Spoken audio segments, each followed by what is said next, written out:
যে ইমাম সাহেব যাচ্ছে, যেই তাকে নিয়ে যাক এটা চিন্তা করবেন যে পুরোপুরি নিশ্চিত হালাল পয়সা দিয়েই ইমাম যাচ্ছেন। আপনি কিভাবে এটা চিন্তা করতে পারেন যে হারাম টাকা? একটা মানুষের সব ইনকাম কি হারাম? আপনার একটা মানুষের সব ইনকাম কি হারাম থাকে? হালাল সাইড থাকে। এছাড়াও আমি এটা বলা উচিত না, তারপর আপনাদের সমালোচনার ঝড়ের কারণে আমি এটা বলছি।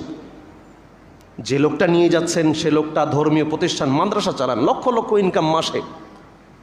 সে বহু আগে নিয়ত করেছে, আমি বললাম আসার আগেই নাকি নিয়ত করেছে। উনি বলেছেন যে আমার জীবনে একটা নিয়ত ছিল, একজন ব্যক্তিকে আমি ওমরা করাবো, এটা মানত ছিল তার। এটা তো ভালো, খারাপ কিছু না। আপনার যদি ইচ্ছা হয় আপনিও করান, সমস্যা নাই। আপনি হিংসা করেন কেন? নিজের আমল নষ্ট করেন কেন?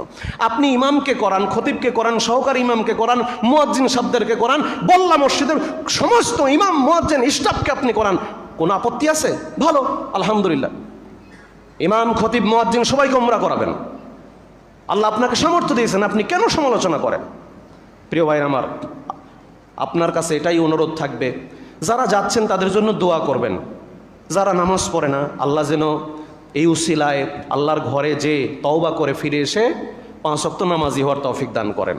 এই দোয়া করবেন যে ওই ভাইটা সুদ খায়, ফিরে এসে সেজন্য সুদের ব্যবসা ছেড়ে দেয়। এইটা পজিটিভ চিন্তা কেন মাথায় আসে না? আল্লাহ রাব্বুল আলামিন আমাদের সবাইকে সঠিক চিন্তা ভাবনা করার তৌফিক দান করুন।